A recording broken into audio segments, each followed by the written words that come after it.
સૌથી પહેલા પંજાની મૂવમેન્ટ કરવાની છે. એમાં પંજો તમારી તરફ ખેંચો અને પછી નીચે લઈ જાઓ. મેક્સિમમ જેટલું જઈ શકે એટલું લઈ જવાનું છે. આ આપણે 15 થી 20 વાર કરીશું.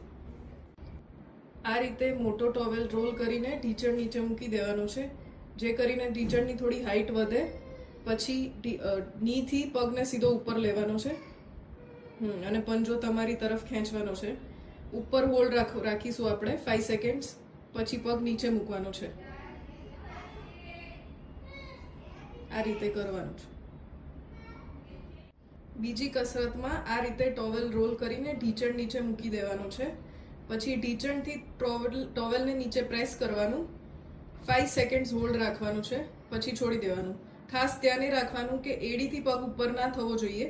ખાલી ઢીંચણથી પગ નીચે પ્રેસ કરવાનું છે અને 1 થી 5 ગણવાનું. ત્યાં સુધી હોલ્ડ રાખવાનું, પછી છોડી દેવાનું. આ આપણે 15 થી 20 વાર કરીશું.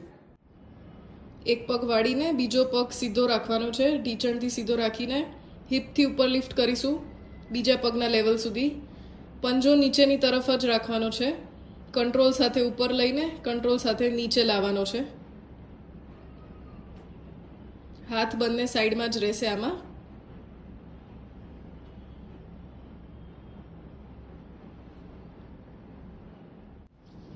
પછી એક સાઈડ પડખું ફરીને પીલો રાખવાનું છે માથા આગળ. હાથ તમારો હિપની પાછળ સ્ટેબિલાઇઝ રાખવાનો છે. પછી પગ ઉપર લિફ્ટ કરવાનો, સાઈડથી ઢીંચણથી સીધો રાખવાનો છે. લિફ્ટ કરીને કંટ્રોલ સાથે નીચે મૂકવાનો છે.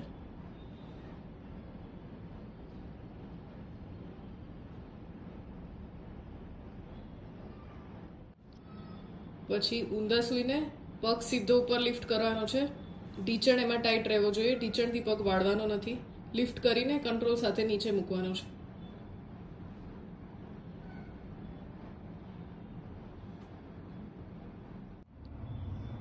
પછી પગ લટકાઈને બેસવાનું છે.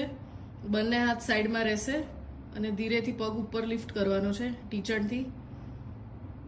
પંજો ન્યુટ્રલ જ રાખવાનો છે આમાં અને કંટ્રોલ સાથે નીચે લાવવાનો છે.